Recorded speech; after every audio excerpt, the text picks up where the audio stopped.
Hai teman-teman, perkenalkan nama saya Kurniti Sanda. Di sini saya akan membahas tentang transmisi data dan media transmisi. Yang pertama yaitu transmisi data. Transmisi data merupakan sebuah proses pengiriman atau penyebaran data dari pengirim ke penerima. Yang berikut yaitu tujuan transmisi data. Jadi tujuan transmisi data terbagi atas dua. Yang pertama transmisi serial dan yang kedua transmisi paralel.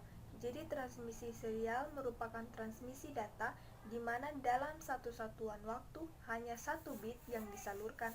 Dengan demikian, data yang terdiri atas banyak bit dikirim secara berurutan satu persatu. Dan yang kedua, transmisi paralel adalah transmisi data di mana dalam satu satuan waktu beberapa bit atau biasanya 8 bit bisa disalurkan bersamaan. Yang berikut yaitu konfigurasi jalur komunikasi. Jadi konfigurasi jalur komunikasi itu merupakan cara menghubungkan perangkat yang akan melakukan komunikasi. Dapat juga dibedakan menjadi dua. Yang pertama konfigurasi titik ke titik atau point to point, dan yang kedua konfigurasi multi titik atau multi point. Yang berikut yaitu mode transmisi. Jadi mode transmisi merupakan cara pengiriman data dari satu piranti ke piranti lainnya, yaitu secara sinkron dan tak sinkron. Secara sinkron yaitu transmisi data di mana kedua pihak pengirim dan penerima berada pada waktu yang sinkron, sedangkan transmisi tak sinkron merupakan transmisi data di mana kedua pihak pengirim dan penerima tidak perlu berada pada waktu yang sinkron. Yang berikut saya akan menjelaskan tentang arah transmisi. Jadi, arah transmisi dari dua piranti yang berkomunikasi dapat dibedakan menjadi tiga macam, yaitu yang pertama simplex. Simplex menyatakan komunikasi antara dua piranti hanya bisa dilakukan satu arah saja, dari sumber atau pengirim ke tujuan atau penerima.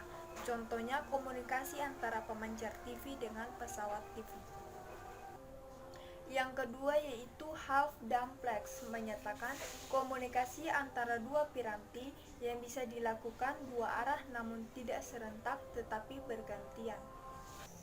Dalam teknik elektronika, informasi yang ditransmisikan tersebut dapat berupa sinyal listrik dan elektromagnetik. Kualitas dan kemampuan suatu media transmisi pada umumnya tergantung pada beberapa faktor. Yang pertama, bandwidth atau lebar pita, yaitu lebar cakupan frekuensi yang digunakan oleh sinyal dalam media transmisi. Yang kedua yaitu noise. Noise merupakan gangguan yang terjadi pada saat transmisi data melalui media transmisi. Pada dasarnya, noise merupakan sinyal yang tidak diinginkan oleh pengirim maupun penerima. Yang ketiga yaitu radiasi. Radiasi merupakan kebocoran sinyal dari media karena adanya karakteristik listrik yang tidak diinginkan pada media yang bersangkutan. Yang keempat yaitu attenuation, yaitu tingkat kehilangan energi saat perambatan sinyal atau pelemahan sinyal pada saat perambatan. Yang berikut saya akan membahas tentang jenis-jenis media transmisi. Jadi media transmisi dapat dibedakan menjadi dua. Yang pertama yaitu media yang dituntun atau guided media, yang merupakan jenis media yang memiliki bentuk fisik seperti kabel pasangan berpalin atau twisper, kabel serat optik atau fiber optik kabel, dan kabel koaksial atau koaksial kabel. Yang pertama yaitu kabel pasangan berpalin atau twisper kabel.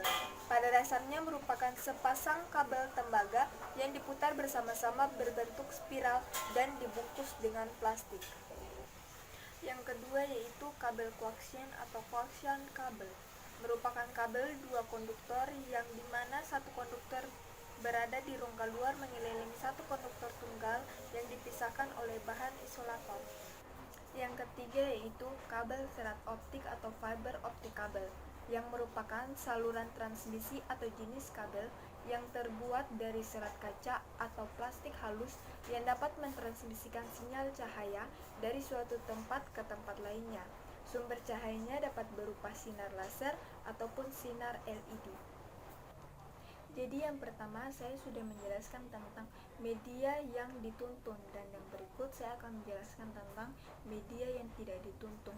Media yang tidak dituntun merupakan media yang menggunakan sistem gelombang elektromagnetik dalam mentransmisikan informasi dari pengirim ke penerima tanpa ada perangkat fisik yang menuntunnya, seperti frekuensi radio, gelombang mikro, inframerah, dan juga satelit.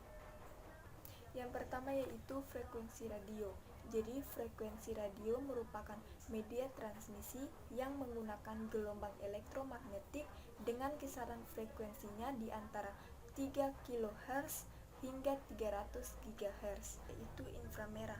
Jadi inframerah merupakan media transmisi yang menggunakan radiasi elektromagnetik dari panjang gelombang yang lebih panjang dari cahaya tampak tetapi lebih pendek dari radiasi gelombang radio.